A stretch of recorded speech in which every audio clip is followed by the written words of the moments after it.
여러분, 2026년 현재 프리미어리그의 판도를 보면 어떤 생각이 드시나요? 여전히 하늘색 유니폼이 지배하는 이 그림, 사실 이제는 너무 당연해서 지겨울 정도라고 말하는 분들도 계실 겁니다.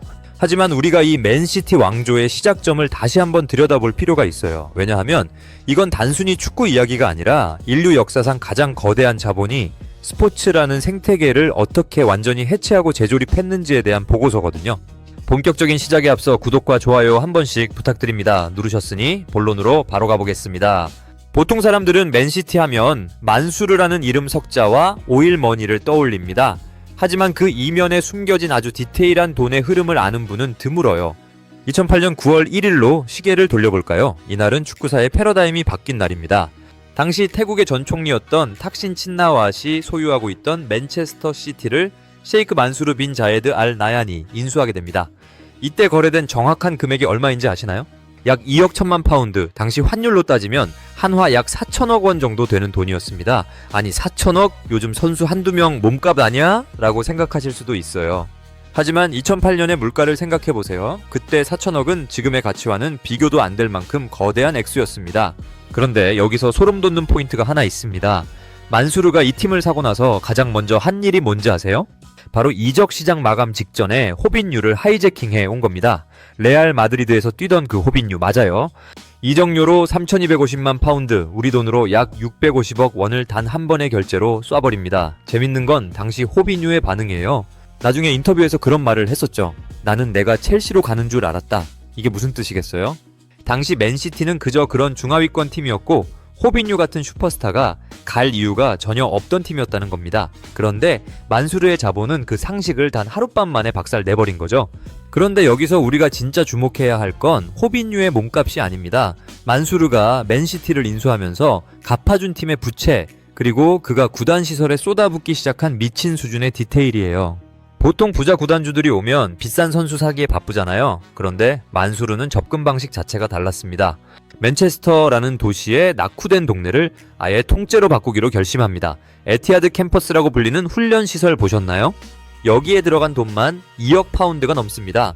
선수들이 훈련하는 잔디 한 포기, 식단에 들어가는 소금 한 꼬집까지 만수르의 자본이 닿지 않은 곳이 없어요.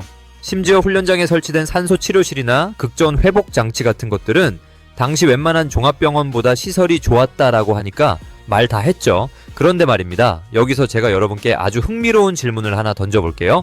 과연 돈만 처박는다고 팀이 강해질까요? 절대 아닙니다. 만수르의 진짜 무서운 점은 그가 돈을 쓰는 방식이 아니라 돈을 쓰는 인내심에 있었거든요.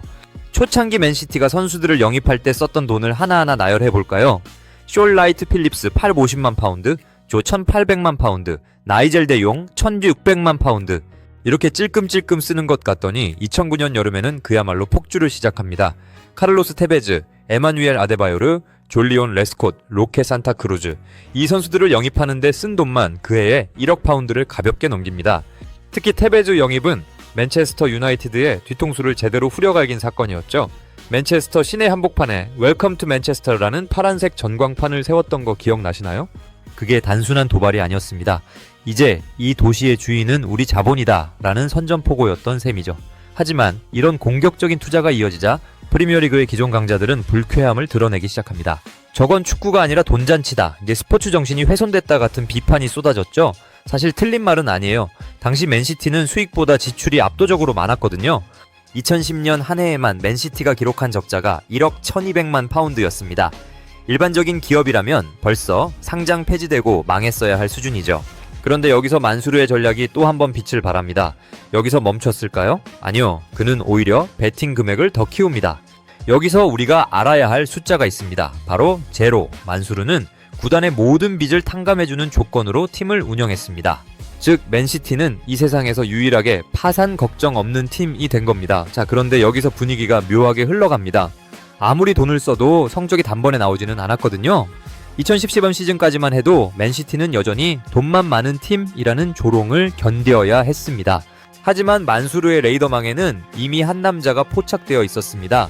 바로 만치니 감독, 그리고 그 뒤를 이을 철학자들이었죠. 여기서 잠깐 제가 아주 자극적인 수치 하나를 더 알려드릴게요. 만수르가 구단 인프라와 선수 영입에 쏟아부은 돈이 누적 10억 파운드를 돌파하던 시점, 사람들은 생각했습니다. 그래, 1조 넘게 썼으면 우승 한 번은 해야지? 그런데 맨시티의 목표는 고작 리그 우승 한 번이 아니었습니다. 그들은 유럽 전체를 집어삼킬 거대한 시티 풋볼 그룹이라는 네트워크를 설계하고 있었거든요. 이 프로젝트의 소름 돋는 디테일을 보면 여러분은 아마 혀를 내두르실 겁니다. 단순히 축구팀 하나를 운영하는 게 아니라 전 세계 주요 도시에 멀티를 깔듯이 구단들을 사모으기 시작한 거예요. 뉴욕시티, 멜버른시티, 요코하마 마리노스, 이 거대한 제국을 만드는 데 들어간 자본의 총액은 이제 측정조차 불가능한 수준으로 치닫습니다. 자, 그런데 성공 가도만 달렸을 것 같은 이 자본주의의 괴물에게도 치명적인 위기가 찾아옵니다. 바로 FFP, 재정적 페어플레이 규정이라는 벽에 부딪힌 거죠. 2026년 지금 와서 보면 이 사건이 맨시티의 운명을 바꾼 결정적 계기였다는 걸 알 수 있습니다. 과연 만수르는 이 규제라는 족쇄를 어떻게 돈으로 풀어냈을까요? 아니면 돈으로도 해결하지 못한 무언가가 있었을까요? 여러분, 축구계에서 가장 무서운 적은 누구일까요? 레알 마드리드, 바이에른 뮌헨? 아닙니다. 맨시티에게 가장 위협적인 존재는 바로 UEFA와 프리미어리그 사무국의 장부였습니다. 2014년 UEFA는 맨시티가 FFP 규정을 위반했다며 6천만 유로라는 당시로서는 천문학적인 벌금을 부과합니다. 여기서 만수르 구단주의 반응이 걸작입니다. 보통의 구단주라면 아이고 죄송합니다, 좀 살살할게요 라고 했을지도 모릅니다. 하지만 맨시티의 대응은 차원이 달랐습니다. 그들은 벌금을 내는 대신 전 세계에서 가장 비싼 몸값을 자랑하는 법률가들을 영입하기 시작합니다. 우스갯소리로 맨시티의 주전 라인업보다 변호사 라인업이 더 화려하다는 말이 나올 정도였죠. 실제로 맨시티가 법적 분쟁을 위해 지출하는 비용이 웬만한 중위권 팀의 이적 예상과 맞먹는다는 사실 알고 계셨나요? 그들은 한 시간에 수천 파운드를 받는 톱클래스 변호사 수십 명을 고용해 UEFA의 논리를 조목조목 반박하기 시작했습니다. 그리고 2020년 스포츠중재재판소에서 내린 결론은 축구계를 뒤흔들었습니다. 2년간의 챔피언스리그 출전 금지 징계가 번복된 것이죠. 이때 맨시티가 승리하며 지불한 소송 비용이 얼마인지 아십니까? 공식적으로 밝혀지지는 않았지만 전문가들은 약 3천만 파운드, 우리 돈 500억 원 이상이 법정 싸움에만 들어갔을 것으로 추정하고 있습니다. 자, 그런데 여기서 우리는 아주 중요한 질문을 던져야 합니다. 만수르는 왜 이렇게까지 법과 싸우면서까지 돈을 쓰려고 했을까요? 단순히 우승컵 하나 더 따기 위해서일까요? 아닙니다. 그건 맨시티가 추진하던 시티 풋볼 그룹이라는 거대한 제국의 근간이 흔들리는 일이었기 때문입니다. 돈으로 명성을 살 수는 있어도 역사를 만들기는 어렵다는 말이 있죠. 하지만 맨시티는 그 역사조차 돈으로 가속시켰습니다. 2012년 5월 13일 에티하드 스타디움에서 터진 세르히오 아구에로의 93분 20초 골, 맨시티가 44년 만에 리그 우승을 차지하는 순간이었습니다.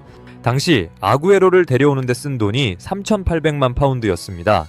지금 보면 저렴해 보이지만 당시에는 프리미어리그 역대 최고 수준의 금액이었죠. 하지만 이 한 골의 가치는 얼마였을까요? 경제 전문가들은 이 골 하나로 맨시티의 브랜드 가치가 단 하룻밤 만에 1,000억 원 이상 상승했다고 분석합니다. 전 세계 축구 팬들에게 맨시티는 우승할 수 있는 팀이라는 인식을 박아버린 거니까요. 하지만 만수르는 여기서 만족하지 않았습니다. 그는 우승컵보다 더 귀한 것을 원했습니다. 바로 지속 가능한 압도적 강함이었죠. 이를 위해 그는 단순히 비싼 선수를 사는 단계를 넘어 전 세계 축구의 시스템을 통째로 이식하기로 합니다. 그 타겟은 바로 바르셀로나였습니다. 맨시티는 바르셀로나의 전성기를 이끌었던 페란 소리아노와 치키 베기리스타인을 각각 CEO와 단장으로 영입합니다. 이건 단순한 인사 채용이 아니었습니다. 바르셀로나의 성공 DNA를 그대로 복사해서 맨체스터로 가져오겠다는 선언이었죠. 그리고 마침내 2016년 그들은 철학의 정점이라 불리는 펩 과르디올라를 데려오는데 성공합니다. 펩을 안치기 위해 맨시티가 들인 공은 상상을 초월합니다. 그가 오기 3년 전부터 이미 모든 훈련 시설과 유스 시스템을 펩의 입맛에 맞게 개조해 두었거든요. 펩이 부임하자마자 맨시티가 이적 시장에서 보여준 행보는 그야말로 쇼킹 그 자체였습니다. 여러분, 2017년 여름 한 시즌에만 수비수를 사는데 쓴 돈이 얼마인지 아십니까? 케일 워커, 벤자민 맨디, 다닐루, 이 3명의 풀백을 영입하는 데에만 약 1억 3천만 파운드, 한화로 약 2천억 원을 쏟아붓습니다. 축구계에서는 무슨 수비수 몸값이 공격수보다 비싸냐며 비아냥거렸지만 펩과 만수르는 콧방귀만 뀌었습니다. 왜냐고요? 그들에게 돈은 문제가 아니었으니까요. 오직 펩의 축구를 구현할 수 있는 최적의 부품인가가 중요했을 뿐입니다. 이제 시야를 조금 더 넓혀볼까요? 현재 우리는 시티 풋볼 그룹이라는 전무후무한 축구 제국 시대에 살고 있습니다. 만수르의 야망은 맨체스터라는 도시 하나에 갇혀있지 않았습니다. 그는 뉴욕, 멜버른, 요코하마, 지로나, 뭄바이, 스촨, 몬테비더 전 세계 주요 거점에 맨시티의 위성 구단들을 심어 놓았습니다. 여러분, 이게 단순한 구단 수집일까요? 절대 아닙니다. 이건 정교하게 짜인 자본의 네트워크입니다. 예를 들어볼까요? 맨시티가 직접 영입하기에는 FFP 규정이 까다롭거나 워크 퍼밋이 나오지 않는 유망주가 있다면 어떻게 할까요? 간단합니다. 그룹 내의 다른 팀으로 일단 영입한 뒤 그곳에서 성장시켜 맨시티로 데려오는 식이죠. 혹은 맨시티에서 자리를 잡지 못한 선수를 그룹 내 다른 팀으로 이적시켜 수익을 창출하거나 선수 가치를 보존합니다. 자본이 자본을 낳고 그 자본이 다시 선수 공급망을 장악하는 선순환 구조를 만든 겁니다. 현재 시티 풋볼 그룹의 가치는 얼마로 평가받고 있을까요? 2019년 미국의 실버레이크가 이 그룹의 지분 10%를 사들일 때 평가된 가치가 이미 4.8억 달러, 약 6조 원이었습니다. 지금은 아마 그 2배 이상의 가치를 지닌 축구판의 디즈니나 구글 같은 존재가 되어 있습니다. 그런데 말입니다. 이런 거대 자본의 팽창에는 반드시 그림자가 따르기 마련입니다. 2023년부터 본격화된 110억 원의 재정 위반 혐의 사건을 기억하시나요? 프리미어리그 사무국이 맨시티를 상대로 제기한 이 전례 없는 소송은 현재까지도 축구계의 가장 뜨거운 감자입니다. 만약 맨시티의 혐의가 모두 사실로 밝혀진다면 어떻게 될까요? 프리미어리그 퇴출? 우승 타이틀 박탈? 실제로 그런 일이 일어날 수 있을까요? 아니면 이번에도 그 화려한 변호사 라인업이 모든 것을 무효로 돌려버릴까요? 여기서 우리는 아주 흥미로운 사실 하나에 주목해야 합니다. 맨시티가 이 소송에 대응하기 위해 선임한 변호사 중 한 명인 로드 패닉의 수임료가 얼마인지 아십니까? 언론 보도에 따르면 주급이 약 40만 파운드에 달한다고 합니다. 프리미어리그 최고 연봉 선수인 케빈 더 브라위너의 주급과 맞먹는 수준이죠. 선수가 아닌 변호사에게 더 브라위너급의 돈을 쓰는 구단, 이게 바로 맨시티입니다. 법적 공방이 이어지는 와중에도 맨시티의 자본 축구는 멈추지 않았습니다. 오히려 정점을 찍었죠. 그 정점의 이름은 바로 엘링 홀란드였습니다. 2022년 홀란드가 맨시티에 입성할 때 이적료 자체는 6천만 유로로 생각보다 저렴했습니다. 바이아웃 조항 덕분이었죠. 하지만 속사정은 전혀 다릅니다. 홀란드의 아버지와 에이전트에게 지급된 수수료, 그리고 홀란드가 실제로 받는 주급과 보너스를 합치면 이 계약은 축구 역사상 가장 비싼 계약 중 하나입니다. 홀란드의 주급은 기본급과 달성하기 쉬운 보너스를 합쳐 약 86만 파운드, 우리 돈으로 매주 14억 원이 넘는 것으로 알려져 있습니다. 1년 연봉으로 따지면 700억 원이 훌쩍 넘죠. 하지만 만수르 입장에서는 이게 전혀 아깝지 않은 지출이었습니다. 왜냐고요? 홀란드는 맨시티에게 그토록 염원하던 챔피언스리그 우승컵, 그리고 트래블을 안겨주었으니까요. 2023년 이스탄불에서의 그날 밤, 만수르 구단주가 직접 경기장을 찾았던 장면을 기억하시나요? 인수 후 15년 만에 처음으로 공식 경기를 관람하러 온 거였죠. 그가 에티하드 스타디움의 귀빈석에서 미소 짓는 모습은 마치 보라, 나의 자본이 마침내 유럽의 정점에 깃발을 꽂았다 라고 말하는 것 같았습니다. 이제 다시 현재입니다. 맨시티는 이제 단순한 축구팀을 넘어 하나의 거대한 금융 플랫폼처럼 보입니다. 에티하드 스타디움 주변은 만수르의 투자로 인해 맨체스터에서 가장 현대적인 구역으로 변모했고 수만 명의 일자리가 창출되었습니다. 도시공학자들은 이를 맨시티 효과라고 부르기도 합니다. 하지만 여전히 질문은 남습니다. 만수르의 맨시티는 축구의 구원자일까요? 아니면 파괴자일까요? 그들이 쓴 돈은 축구의 수준을 비약적으로 끌어올렸습니다. 펩 과르디올라가 구현하는 그 완벽에 가까운 전술, 선수들의 환상적인 기술, 이건 분명 축구 팬들에게 축복입니다. 하지만 그 이면에는 중소구단들이 도저히 따라갈 수 없는 자본의 장벽이 세워졌습니다. 이제 웬만한 팀들은 맨시티와 비기기만 해도 기적이라고 부르는 시대가 되었죠. 여러분 혹시 맨시티의 훈련장 구석에 놓인 공기 압축 회복기 한 대의 가격이 얼마인지 아십니까? 약 10만 파운드, 1억 6천만 원입니다. 이런 기계가 맨시티 훈련장에는 수십 대가 깔려 있습니다. 리그의 다른 팀 선수들이 얼음물 양동이에 발을 담그고 있을 때 맨시티 선수들은 나사 수준의 관리를 받습니다. 이건 공정한 경쟁일까요? 아니면 돈으로 산 불공정한 우위일까요? 자, 이제 이야기의 마지막을 보려 합니다. 만수르 빈 자예드 알 나얀, 그는 단순히 돈이 많은 부자가 아니라 축구라는 스포츠를 자본주의의 극단적인 시험대로 만든 설계자입니다. 그리고 그 시험은 아주 성공적으로 진행 중인 것처럼 보입니다. 축구 구단의 수익 중 가장 큰 비중을 차지하는 건 스폰서십입니다. 맨시티의 유니폼 앞면과 경기장 이름에는 항상 에티하드가 새겨져 있죠. 그런데 이 스폰서십 금액이 상상을 초월합니다.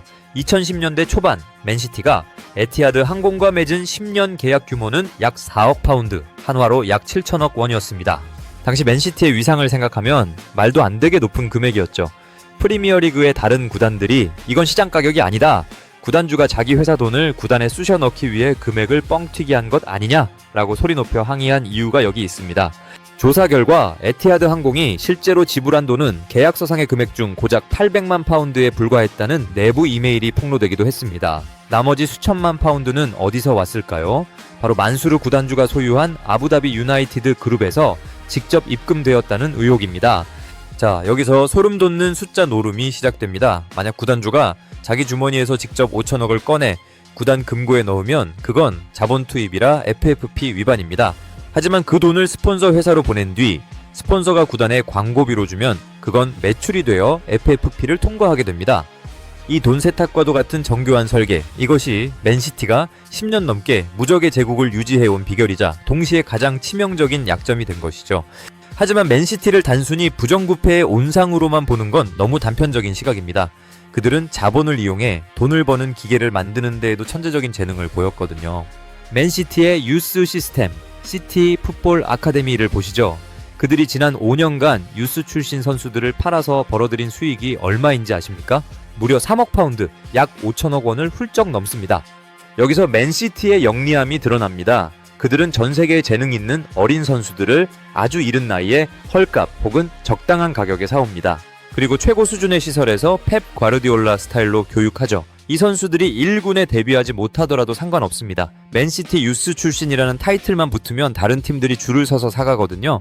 이것은 일종의 인적 자본 가공업입니다. 만수르의 돈은 원자재를 사는 데 쓰였고 펩의 전술은 그 원자재를 명품으로 바꾸는 공정이었습니다.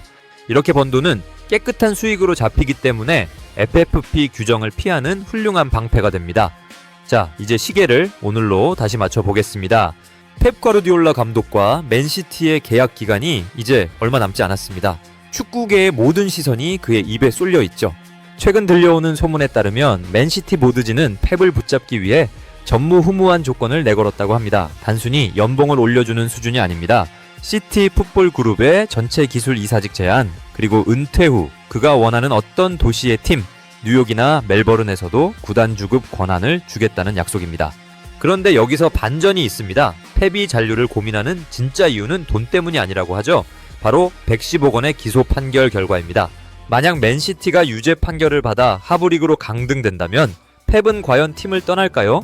과거 그는 인터뷰에서 이렇게 말했습니다. 사람들이 나에게 거짓말을 했다면 나는 그 다음날 바로 팀을 떠날 것이다. 하지만 나는 우리 구단을 믿는다. 이 발언은 현재 맨시티 팬들에게 가장 공포스러운 대사입니다. 만약 법정이 맨시티의 유죄를 선언한다면 그건 곧 펩과의 이별을 의미하기 때문입니다. 펩의 거취와 상관없이 맨시티의 자본 권력은 이미 다음 세대를 준비하고 있습니다. 올해 여름 이적 시장, 맨시티가 준비하고 있는 실탄이 얼마인지 아십니까? 언론 보도에 따르면 그들은 단 한 명의 선수를 위해 1억 5천만 파운드, 약 2,500억 원을 책정해 두었다고 합니다. 그 주인공은 누구일까요? 현재 독일 분데스리가를 폭격하고 있는 제2의 천재 미드필더일까요? 아니면 레알 마드리드와의 경쟁에서 이겨야만 데려올 수 있는 초신성일까요? 재미있는 점은 맨시티가 이런 거액을 쓰면서도 여유만만하다는 겁니다. 그들은 이미 넷플릭스, 아마존 같은 글로벌 OTT 기업들과 대규모 다큐멘터리 제작 계약을 맺었고 메타버스 내 가상 경기장 수익으로만 매년 수천만 달러를 벌어들이고 있습니다. 이제 그들에게 경기 티켓 수익은 용돈 수준에 불과합니다. 그들은 축구라는 경기를 파는 것이 아니라 맨체스터 시티라는 세계관을 팔고 있기 때문입니다. 이제 우리는 결론을 향해 달려가고 있습니다. 어떤 사람들은 맨시티를 보며 축구의 낭만이 사라졌다고 한탄합니다. 이제는 전술이나 투지보다 회계사와 변호사가 더 중요한 시대가 됐다라고 말이죠. 하지만 다른 쪽에서는 말합니다. 맨시티 덕분에 축구의 전술적 수준이 20년은 앞당겨졌고 전 세계 팬들이 최고 수준의 경기를 매주 즐길 수 있게 됐다라고요. 만수르 구단주가 2008년 맨체스터 시티를 샀을 때 그는 단지 축구팀을 사고 싶었던 걸까요? 아니면 자신의 국가 아부다비의 이미지를 세탁하고 전 세계 자본의 중심에 서고 싶었던 걸까요? 확실한 건 하나입니다. 그가 쏟아부은 누적 30억 파운드, 약 5조 원 이상의 돈은 축구라는 스포츠의 정의를 영원히 바꿔버렸습니다.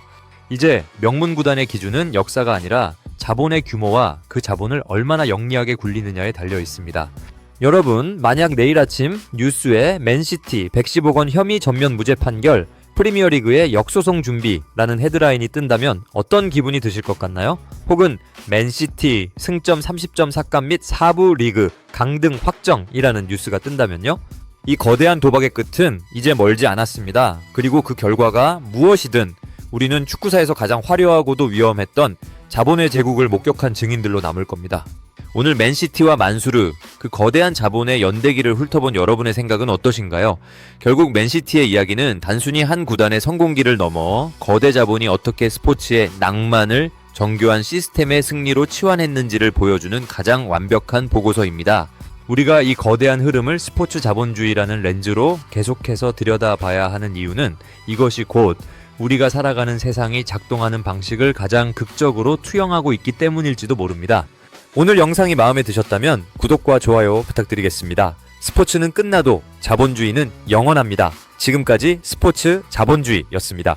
시청해주셔서 감사합니다.